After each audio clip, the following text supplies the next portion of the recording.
ইতিমধ্যে কুমাৰপট্টি গাঁও পঞ্চায়তৰ অন্তৰ্গত মাৰ্ঘেৰিটা ৰাষ্ট্ৰীয় ঘাইপথৰ লাগি থকা এইখন এখন বজাৰ হৈছে, এখন হাট হৈছে, যিটো নেকি আমি গম পোৱা মতে ইতিমধ্যে ব্লক ডেভেলপমেণ্ট অফিচৰ পৰাও ইয়াৰ কোনো ধৰণে লিগেল অথৰাইজেশ্যন নথকাৰ স্বত্তেও আমি ইতিমধ্যে গম পাইছোঁ যে কুমাৰ গাঁও পঞ্চায়তৰ যি নেকি সচিব আছে, যি নেকি সম্পাদক আছে, তেওঁ ইলিগেলিভাৱে, সম্পূৰ্ণ ইলিগেলিভাৱে বা বেআইনীভাৱে তেওঁলোকে কিন্তু এই বজাৰৰ টেণ্ডাৰিং কৰাই পেলাই, বজাৰৰ টেণ্ডাৰিং কোনোবা এজন ব্যক্তিক জিতুল বুঢ়াগোহাঁই নামৰ এজন ব্যক্তিক এই টেণ্ডাৰিং দিয়াই পেলাই এই জিতুল বুঢ়াগোহাঁই নামৰ যিজন ব্যক্তিয়ে আমি ইতিমধ্যে গম পাইছোঁ যে তেওঁ নিজৰ গুণ্ডা বাহিনী লৈ পেলাই এই ইয়াৰ সৰু সুৰা যি নেকি পাণ তামোল বেচি পেলাই, কোনোবা হয়তো মাছ মাংস বিকি পেলাই নিজৰ ঘৰ পৰিবাৰ চলাই আছে, সেইসকল লোকক কিন্তু তেওঁলোকে গুণ্ডা বাহিনী লগাই পেলাই দম দি পেলাই তেওঁলোকে কিন্তু প্ৰায় দৈনিক তেওঁলোকে 100 পৰা 50 টকাৰ পৰা 100 টকা পৰ্যন্ত তেওঁলোকে হাত খোৱা উঠোৱা আমি গম পাইছোঁ। আৰু ইতিমধ্যে আমি অসম ছাত্ৰ সন্থাই তীব্ৰ ভাষাৰে গৰিহণা দিছোঁ। আৰু আমি এটা কথা স্পষ্ট ভাষাৰে ক'ব বিচাৰিছোঁ, এই ক্ষেত্ৰত কিন্তু এই বজাৰখনৰ পূৰ্বও কিন্তু বহুবাৰ আমি বিতৰ্ক আমি চাইছোঁ। আৰু আমি এটা আমাৰ স্পষ্ট কথা, বিডিঅ' হওক বা উচ্চ পৰ্যায়ৰ যিখিনি বিষয়ববীয়াসকলে আছে, তেওঁলোক কিন্তু এটা উচ্চ পৰ্যায়ৰ তদন্ত আমি বিচাৰিছোঁ। আৰু তদন্ত নোহোৱা পৰ্যন্ত যাতে ইয়াত কোনো যাতে হাত খোৱা উঠাব নোৱাৰে, ইয়াত কোনো পৰ্যন্ত যি টেণ্ডাৰিং হৈছে সেই টেণ্ডাৰিং কিন্তু অনতিপলমে বাতিল কৰিব লাগিব। আৰু যদি বাতিল নকৰে আমি কিন্তু এটা কথা স্পষ্টভাৱে কৈছোঁ, অসম ছাত্ৰ সন্থা লগতে ইয়াৰ ৰাইজে ওলাই পেলাই আমি কিন্তু প্ৰতিবাদ কৰিম। আৰু এই টেণ্ডাৰিং আমি কিন্তু নামানো, কাৰণ আমি ইতিমধ্যে গম পাইছোঁ, আমি যদি ব্লক ডেভেলপমেণ্ট অফিচৰ পৰা যি আমি তালিকা পাইছোঁ, সেই তালিকাত কিন্তু এই বজাৰখনৰ নাম নাই। আৰু যিটো তালিকাত এই বজাৰখনৰ নাম নাই, আমি প্ৰশ্ন কৰিব বিচাৰিছোঁ কুমাৰপট্টি গাঁও পঞ্চায়তৰ যি সচিব আছে, এই সচিবজনে কি ধৰণে কোনটো অথৰিটি পাই পেলাই তেওঁলোকে কিন্তু এই টেণ্ডাৰিং কৰালে, কাৰণ এই টেণ্ডাৰিং আমি জনামতে ৰাজহুৱা ইতিমধ্যে কৰোৱা নাই। আৰু যদি কৰাইছে, যদি এইটো বজাৰ যদি লিগেল বজাৰ হয়, তাৰ কিন্তু যি এভিডেঞ্চ আছে, এভিডেঞ্চ কিন্তু ৰাজহুৱা কৰিব লাগিব। অনতিপলমে যদি ৰাজহুৱা নকৰে, তেওঁলোকে যদি এই টেণ্ডাৰ যদি কেঞ্চেল নকৰে, আমি স্পষ্ট ভাষাৰে কৈছোঁ, অসম ছাত্ৰ সন্থা মাৰ্ঘেৰিটা শাখাই কিন্তু ইয়াত তীব্ৰ আন্দোলন গঢ়ি তুলিব। আৰু ৰাইজক লৈ পেলাই কিন্তু ইয়াত যদি কোনোবা টেণ্ডাৰিং যদি হাত খোৱা উঠাব আহে, কোনোবা যদি টকা সংগ্ৰহ কৰিব আহে, মানে গুণ্ডাৰ টেক্স যদি সংগ্ৰহ কৰিব আহে, গুণ্ডাৰ টেক্স সেইকাৰণে কৈছোঁ কাৰণ এইটো যদি বিডিঅ' যদি অথৰিটেশ্যন নাথাকে, তো কি ধৰণে এইটো টেক্স উঠাব আহিছে, এইটো স্পষ্ট ভাষাই এতিয়ালৈকে গুণ্ডাৰ টেক্স উঠাব আহিছে। আৰু গুণ্ডাৰ টেক্স উঠাবৰ কাৰণে যদি পৰৱৰ্তী সময়ত আহে, কিন্তু পৰিস্থিতি কিন্তু ভয়ংকৰ হ'ব। আৰু ইয়াৰ জগৰীয়া কিন্তু চৰকাৰী বিষয়াসকল হ'ব আৰু কুমাৰপট্টি ৰাইজৰ সচিব হ'ব। আমি এটা কথা পুনৰবাৰ কৈছোঁ, ইয়াত তদন্ত হ'ব লাগে, উচ্চ পৰ্যায়ৰ তদন্ত হ'ব লাগে, তাৰ পাছতে কিন্তু এই টেণ্ডাৰৰ যি এভিডেঞ্চ আছে সেইখিনি কিন্তু ৰাজহুৱা কৰিব লাগে। लोग आइए, आप लोग का कुछ स्कीम आया है, हम लोग दिया, वहाँ में हम लोग सब लोग गया, सफ़ेद कागज़ रखा, वो फटाफट हम लोग को साइन कराया। साइन कराने के बाद में हम लोग को फ़ोटो मारा। फ़ोटो मारने के बाद में बोल रहा है कि टेंडर होगा, तो हम बोला टेंडर होगा सही है, लेकिन हम लोग को लेटरिन चाहिए, बाथरूम चाहिए, पानी चाहिए, तब हम लोग पैसा देगा, नहीं तो हाथ खोआ हम लोग नहीं देगा।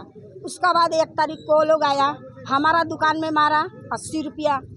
एक छोटा मोटा दुकान है, पकड़ी दुकान, हम बोला हम नहीं देगा, तो क्या बोलता हम लोग पुलिस लगाएगा, पुलिस आएगा तुम्हारा दुकान उठा देगा। हम बोला ठीक है, तो बोलता है तुमको जगह नहीं देगा, हम दूसरा आदमी को देगा तुम्हारा जगह में। हम बोला क्यों, हमारा जगह है, हम पुराना आदमी है, हम शुरू से बैठा है, हमको क्यों हटाएगा आप? नहीं, तुमको हटा के हम दूसरा को जगह देगा, तुम नहीं हटेगा तो हम पुलिस लगाएगा। ऐसे क्या होगा, कैसे होगा? हाँ, तो हम थाना में कंप्लेन देगा। ठीक है, हमको थाना में कंप्लेन दीजिए। एक छोटा मोटा दुकान है, हम कैसे देगा? डेली का 80 रुपया कैसे देगा? हम देने नहीं सकेगा, तो हम लोग पुलिस लगाएगा। तो ये हम लोग को होना नहीं चाहिए, हम देने नहीं सकेगा। एक दिन का 80 रुपया हाथ खोआ हम लोग को बंद होना है, हम लोग को नहीं देना है।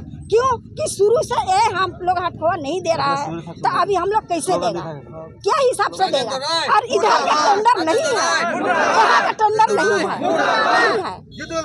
पहले हमारा सास बैठ रहा था, हम बैठा, यहाँ में नहीं होगा।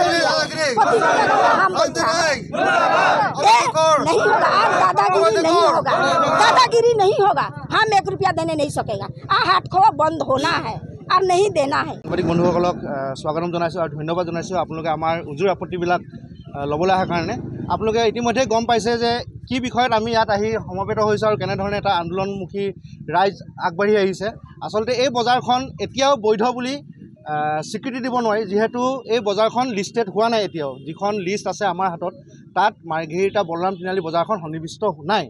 তৎসত্ত্বেও তেখেতলোকে পঞ্চায়ত গঠন নোহোৱাৰ আগতেই এই বজাৰখন তেখেতলোকে টেণ্ডাৰ কৰাইছে। আৰু ইয়াত ৰাজেন্দ্ৰ ৰায় বুলি যিজন আমাৰ এতিয়া কাউন্সিলাৰ, JPC ন কাউন্সিলাৰ, তেখেতে চলাহীৰে এই দোকানীসকলক পঞ্চায়তত নি মিটিং আছে বুলি কৈ তেখেতলোকক তাত বহাই সাইন কৰায় কাগজত তাৰ পিছদিনাখন টেণ্ডাৰ কৰাইছে আৰু টেণ্ডাৰত আমি গম পাইছোঁ যে জিতুল বুঢ়াগোহাঁই বুলি এজনে টেণ্ডাৰটো পাইছে টেণ্ডাৰ বেছ মাৰ্কেট ৰেটটো আছিলে 19,684 টকা আৰু তেখেতে টেণ্ডাৰটো পাইছে 38,010 টকাত তো আৰু তেখেতে যি ধৰণে ইয়াত লেচিয়ে যি ধৰণে ইয়াত কৰ সংগ্ৰহ কৰিব লাগে তাৰ একদম বিপৰীত ছবি আমি দেখিবলৈ পাইছোঁ কোনোবা এখন তামোল দোকানৰ পৰা 70 টকা শাক পাচলি দোকানৰ পৰা 50 টকা মাছ মাংস দোকানৰ পৰা 100 টকালৈকে তেখেতে অবৈধভাৱে কৰ সংগ্ৰহ কৰিছে আৰু বিশেষকৈ লেচিয়ে